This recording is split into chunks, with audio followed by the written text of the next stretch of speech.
What's the number one thing that keeps people broke? It's ignorance. It's not a lack of intelligence, it's ignorance. Morgan, what do you recommend we do every time we get a paycheck or get paid? I view savings as an expense, just as I would view rent or food or whatnot. Anytime in finance that you can automate it. So automating your bank and say every paycheck you're gonna move $50 to savings, whatever it might be, and making it automatic. What are the odds that at least one of these happens to you over the course of your life? Job loss, divorce, medical illness, wayward children, living through a giant recession, whatever it might be. What are the odds that at least one of those will happen to you? And the answer is 100%. And I think a lot of people don't want to admit that. And when that happens, the savings that you have is going to be more valuable than anything that you've ever had. And for the person who's still thinking, I mean, what's the point? I can barely pay my bills. What do you want them to know? The first thing I want you to know is I feel you, I empathize with you, I don't judge you. But the second thing you should know is that it is. Hey, it's your friend Mel, and welcome to the Mel Robbins podcast.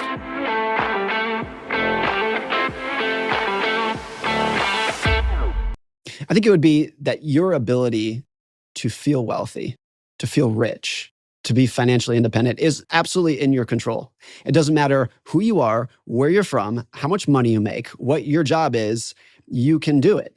And I think we've told ourselves for generations that in order to become rich, you have to have the right educational background, you have to have the right career, you have to come from the right family. And I don't think it's true. It's not about how smart you are.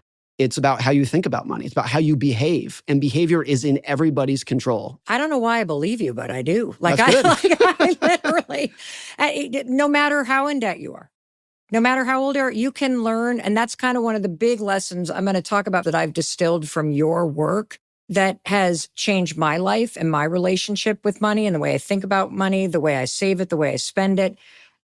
It doesn't matter the starting point at all. Lesson number one that I've learned from you is you can get good with money. You believe that? I've seen it time and time again, and there are so many examples of it. Let me give you this example here. An ordinary person doesn't have a good education. Maybe they didn't even graduate high school, let's say, but they have good financial behavior. They can think long-term. They can keep their expectations in check. They're patient. They have those behavioral qualities. That person can do very well. But the person who went to Harvard and got an MBA and went to work on Wall Street has the best education, the best connections, the best experience. That person can easily go broke, and they do. Not uncommon for that to happen. And that is not true in other fields. It is impossible to think of an ordinary person who didn't go to high school, didn't go to college, performing open heart surgery better than a Harvard-trained doctor. That's impossible. That will never happen.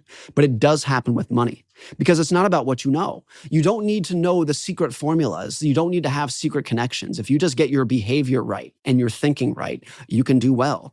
Patience, keeping your expectations in check, not comparing yourself to other people, using money as a tool to live a better life instead of a yardstick to measure yourself against others by. It's very simple stuff, and it's all in your head. And I think it's 99% of what people need to know to do well with money is in your control. Well, I think one of the mistakes that I made for a very long time, particularly before I bumped into your work, is I believed that there was some secret formula, that there was some private club for rich people, that it was about who you know, where you went to school. And what I love about your work is that you basically say, no. You're focusing on the wrong stuff. There are actual behaviors that we can learn that will help you get good with money. Exactly. And they're not that difficult either. They're in your control. It's not to say that they're easy, but they're simple. And so just a couple of the behaviors. If you have an ability to focus internally on your own goals rather than constantly comparing yourself against others, if you can save a little bit of your money, live even slightly below your means, invest that money and be patient. Just those things, that's a kindergarten list of topics that I just gave you. It's not a bunch of Greek formulas. It's not a bunch of Wall Street gibberish. It's not a bunch of acronyms. These are very simple things, and that's it.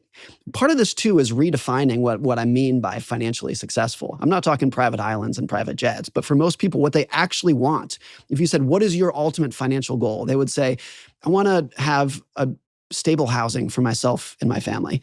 I want to have a little bit of cushion to fall back onto if I were to get laid off or have a medical emergency. I want to be able to have a dignified retirement someday. I want to be able to spend time with my kids. Those are very good financial goals. And that level of wealth and success, I think, is within everybody's control. Well, you said you wanted to teach us how to use money as a tool Yes. to live a better life versus using it as a yardstick. To measure yourself against others by. Correct. And that's one of the core things you're going to teach us how to do and why this is so important today. Of course. And it's easier said than done. It is so natural for everybody to compare yourself against others. For me to measure my level of success by not saying, what do I have? But by saying, what do I have relative to that guy? Not how comfortable is my house, but by saying, how big is my house relative to that person over there, to my neighbor, to my coworker, to my siblings. And one of the problems that makes it more difficult today than it's ever been is that it used to be for my parents' generation, my grandparents' generation, when they compared themselves to other people, it was relative to their neighbors or their coworkers. It was a pretty small group of people, maybe a couple people who you saw on TV or heard about on the radio.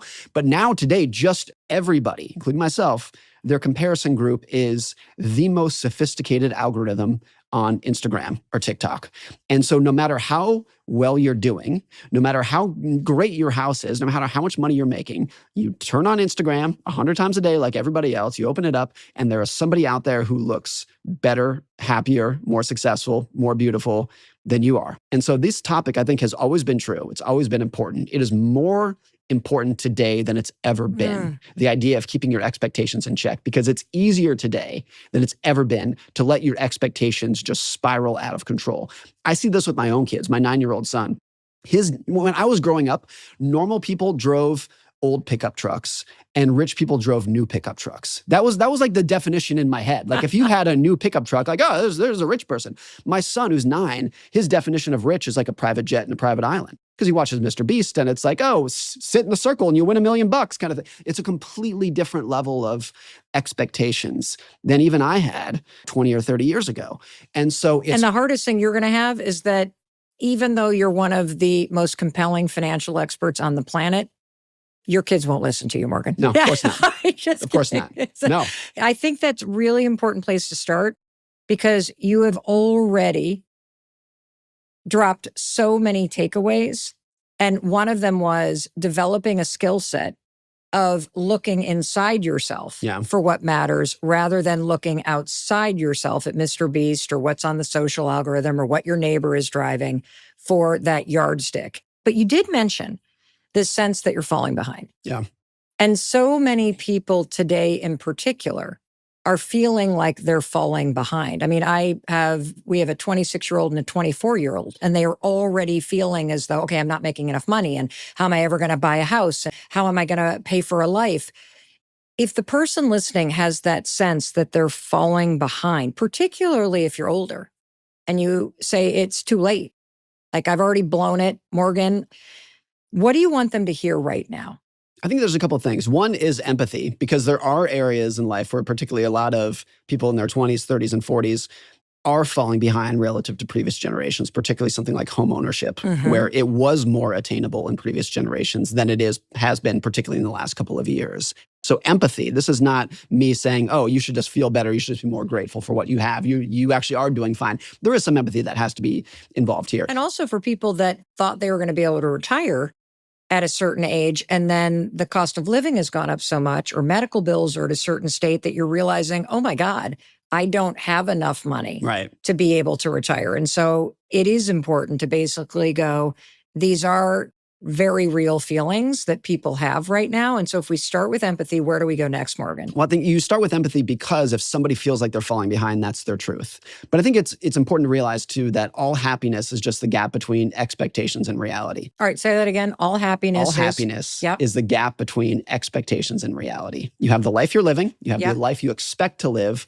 In between there is where you can find some level of happiness. And the wider that gap is, the more miserable you're going to feel. Okay, so let's talk about somebody who is in a situation where they thought they would be further along with their savings and they're starting to panic because they're worried that their money's going to run out before they die or they're not going to be able to retire. How do you use that happiness definition right now if that's the reality? This is not true for everybody. This is not black and white, but there are a lot of these cases, I would say the majority of these cases, where the reason that person has not been able to save as much as they thought is because their expectations for many years probably have been spiraling out of control.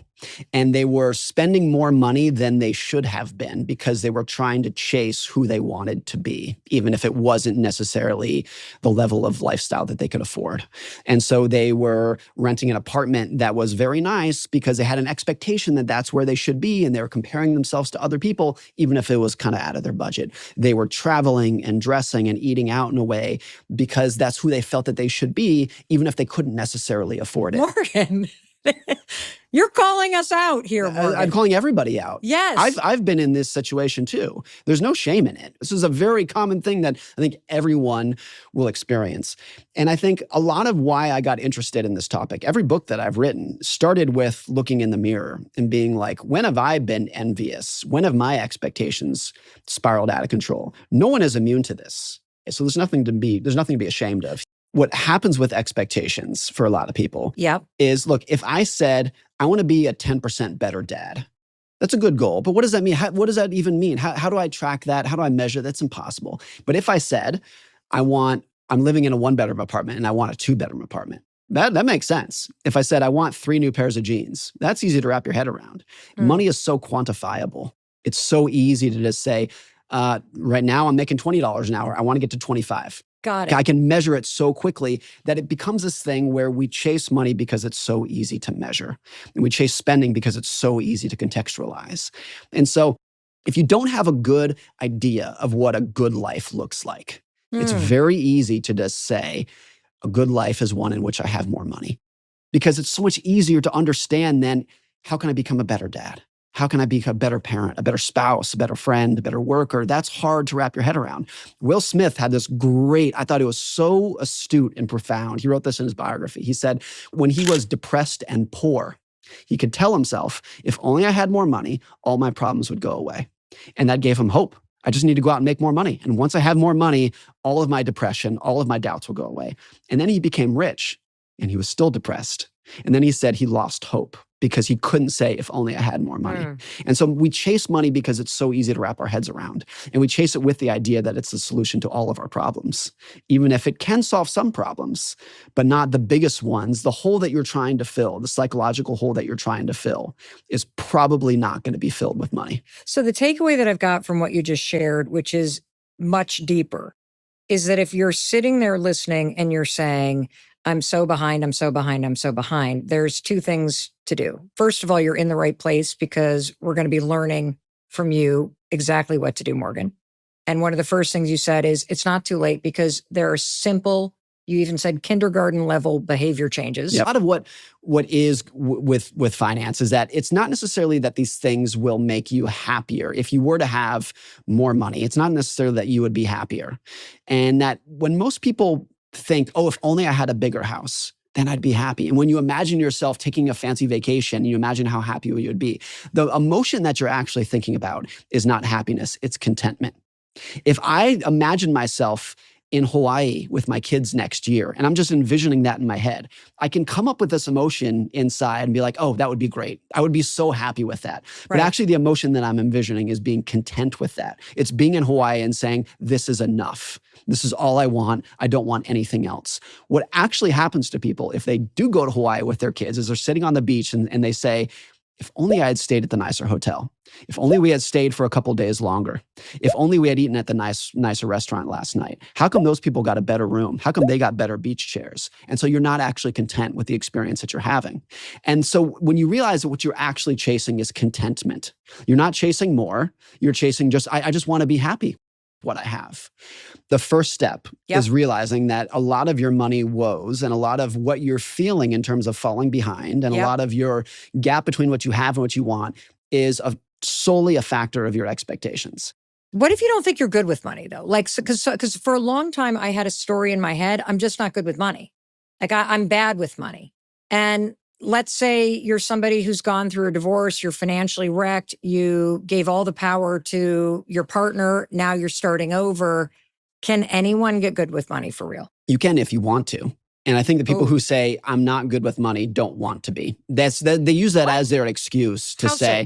Come on now, really? I think that they use that as their excuse. This is not a difficult thing to wrap your head around. This is very basic arithmetic. Spend less money than you make, save the difference, be patient.